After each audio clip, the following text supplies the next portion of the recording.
एक बूढ़ी औरत हर रोज़ सुबह से शाम तक अपने पुराने और कच्चे घर के दरवाजे के सामने बैठी रहती।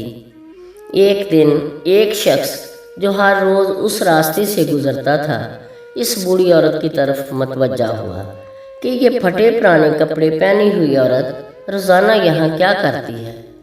वो उस औरत के पास गया, सलाम दुआ के बाद पूछा, बूढ़ी अम्मा कैसी हो?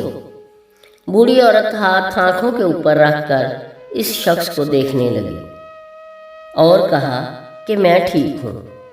शख्स, ऐसा मालूम होता है कि आपका कोई भी नहीं है। बूढ़ी औरत, क्यों नहीं, अल्लाह का शुक्र है, मेरे 6 बेटे हैं, अल्लाह इनको जिंदा रखे। शख्स, आपके घर से ऐसा मालूम होता है कि आपके बेटों का कोई काम रोज़गार नहीं है। बूढ़ी औरत, नहीं बेटा, अल्लाह का शुक्र है, सारे बेटों की तालीम पर मैंने खूब खर्च किया है। एक इंजीनियर है, एक डॉक्टर है और बाकी सब बड़े बड़े कारोबार करते हैं।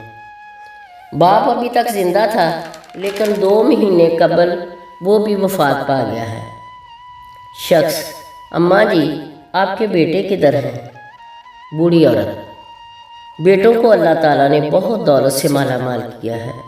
जिस बेटे की भी शादी करती, अल्लाह उसको दूसरी जगह अच्छा घर दे देता और वो हमें छोड़कर उस घर में अपनी बीवी के साथ रहने लगता और हर महीने आकर मुझे कुछ खर्चा दे जाते हैं। मेरे बेटे यहाँ से तकरीबन 2 किलोमीटर आगे रहते हैं। शख्स, तो फिर आप यहाँ बैठकर क्या करती हैं? बूढ़ी औरत, बेटा इस रास्ते से रोज़ मेरे बेटे गुजरते हैं, इनको देखने के लिए मैं यहाँ बैठती हूँ, लेकिन अब आँखों की बीनाई भी कमज़ोर हो गई है और अपने बेटों को कार में बैठे हुए सही से नहीं देख सकती।